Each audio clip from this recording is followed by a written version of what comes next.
আসি এখন জুলাই জাতীয় সনদ অর্থাৎ জনপ্রত্যাশিত সংস্কার প্রস্তাবে আর কি কি অন্তর্ভুক্ত হতে পারত। কেবল প্রস্তাবনার কথাটা বলেছি, বাকিগুলো এখন বলব। আর জুলাই জাতীয় সনদে যা কিছু অন্তর্ভুক্ত করা হয়েছে সেটা নিয়ে তো একটু বড় কথা বলবই। আর রাজনৈতিক সমঝোতা হওয়ার পরেও শেষ মুহূর্তে যে সংস্কার ঐকমত্য কমিশন যা কিছু বাদ দিয়েছে সেই কথা এখন একটু বলি। প্রস্তাবনার মধ্যে যা কিছু বাদ দিয়েছে সেটা তো বললাম।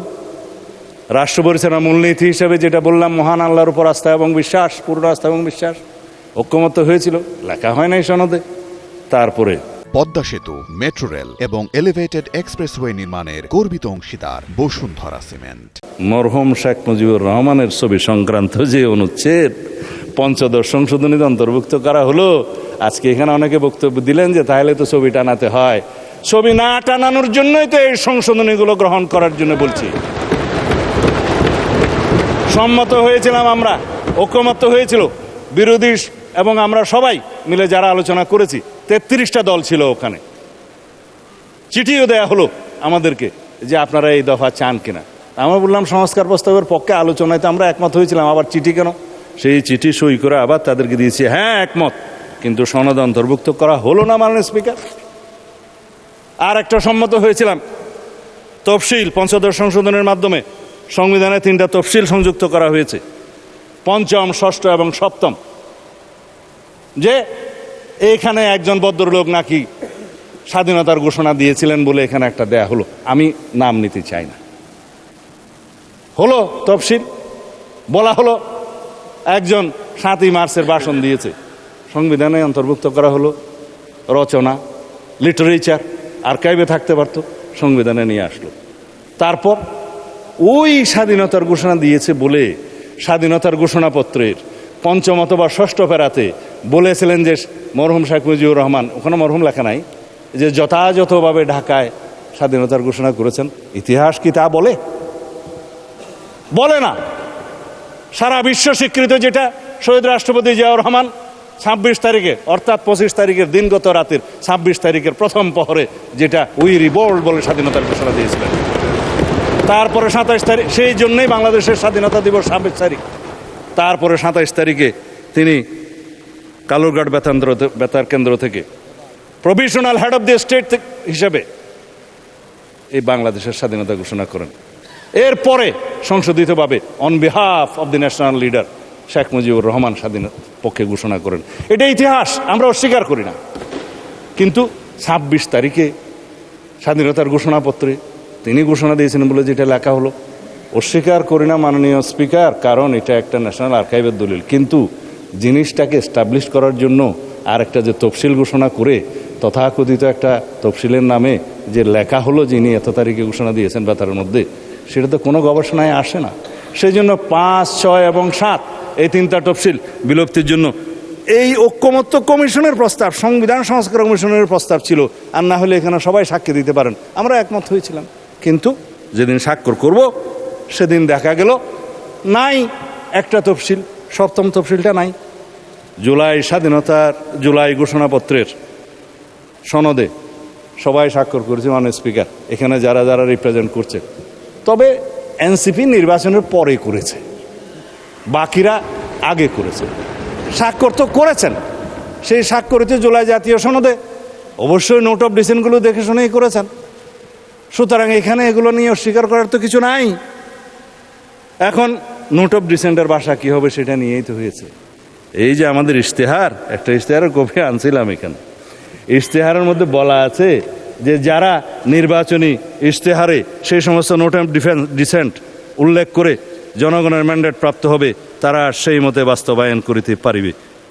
এই ইশতেহার বিএনপির নির্বাচনী ইশতেহার আমরা করেছি, স্বাক্ষরিত জুলাই জাতীয় সনদের ভিত্তিতে নির্ধারিত হইবে। সুতরাং জনগণ এখানে 51% ভোট দিয়েছে। আমরা তো বলেছি উচ্চকক্ষের বিষয়ে, আমি এখন বলবো না মানে স্পিকার, উচ্চকক্ষের বিষয়ে আমরা এখানে বলেও দিছি 100 সদস্য বিশিষ্ট উচ্চকক্ষ প্রবর্তন করা হইবে। রাজনৈতিক দলসমূহ নিম্ন কক্ষের অর্জিত আসন সংখ্যার আনুপাতিক হারে উচ্চকক্ষে প্রতিনিধিত্ব করিবে। এই সেই আমরা তো ম্যান্ডেট পেয়েছি, এটা কনস্টিটিউশনাল ভোট। তারপরে আসে গণভোটের রায়, কেন মানবে না? অবশ্যই মানবে। গণভোটের ভোটটা তো একটা কালারেবল লেজিসলেশন, একটা যে লেজিসলেশনকে বলা হয় ফ্রড অন দি কনস্টিটিউশন, যে লেজিসলেশন করার ক্ষমতা প্রেসিডেন্টের ছিল না, সেটা পই পই করে বলেছি, সেটার উপরে গণভোট হয়েছে। তারপরও 4টার মধ্যে 3.5 প্রশ্নের মধ্যে আসি তো, যেটা আমাদেরকে জাতীয় প্রতারণার দলিল হিসেবে জোরপূর্বক এখানে ইম্পোজ করা হয়েছে, আমাদের উপর আরোপ করা হয়েছে, শুধু সেইটুকু প্রশ্নের কথা বলেছিলাম। আমি বলেছিলাম সেই জুলাই আদেশটা, একটাকে আমি নাম দিচ্ছি জুলাই আদেশ, আর এটা হচ্ছে জুলাই সনদ। এই জুলাই আদেশের যে এতগুলো পৃষ্ঠা আছে, আমি বলেছিলাম যে আমার পড়তে লেগেছিল 3 ঘন্টা, জনগণ কয় ঘন্টা পরে এটার উপরে হ্যাঁ না ভোট দিয়েছে জানা নেই। 4টা প্রশ্ন দিল, আইনমন্ত্রীটি কি বলেছেন, 4টা প্রশ্নের একটা তফসিলে গিয়ে দেখা যায় সেখানে কোনো প্রপোর্শনের কথা বলা নাই দফা 17-তে। তার মানে এটি এনেদার ফ্রড। সুতরাং এই গোজামেল দিয়ে একটা জনগণকে গণভোট দিতে বাধ্য করছে। আমরা তো মানবো, আসুন সেই আলাপগুলো আমরা সংবিধান সংশোধন কমিটিতে এসে করি, কোনটা কি করা যাবে। আপনারা সংস্কার বলছেন, আমরা বলছি সংশোধন। ঠিক আছে, আপনারা মনে মনে খুশি থাকলে অসুবিধা নেই সংস্কার নিয়ে, কিন্তু সংবিধান তো অ্যামেন্ডেড হবে, সংশোধিত হবে, এই সংসদেই হবে, এই জাতীয় সংসদেই হবে। অবশ্য যারা বিদেশ থেকে এসেছিলেন সংস্কার কমিশনে, তারা একটা আইডিয়া নিয়ে এসেছিলেন মাননীয় স্পিকার, সেটা হচ্ছে ন্যাশনাল কনস্টিটিউশনাল কাউন্সিল, এনসিসি, জাতীয় সাংবিধানিক কাউন্সিল। যেই ক্ষমতা তাকে দেয়া হয়েছিল, দেশে আর এক্সিকিউটিভ ব্রাঞ্চের দরকার ছিল না, প্রধানমন্ত্রীর কোনো ক্ষমতা নাই, সব সেই কাউন্সিলই করবে। আমরা অতঃপর বিতর্ক করে সেটা বের করে দিলাম। তারপরে বলল যে সাংবিধানিক যে সমস্ত নিয়োগ হবে সেখানে আলাপ করেন।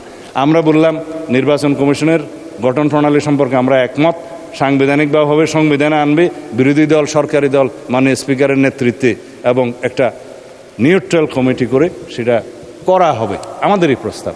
এগুলো বাদে বলছি বাকি যে সমস্ত অর্গানাইজেশনের কথা বলছেন সংস্থা সাংবিধানিক, এগুলো আইন প্রণয়নের মাধ্যমে করা হোক, আমরা দ্বিমত করি নাই। তারা আপার হাউসের মধ্যে সংবিধান সংশোধনে নিয়ে যেতে চায়।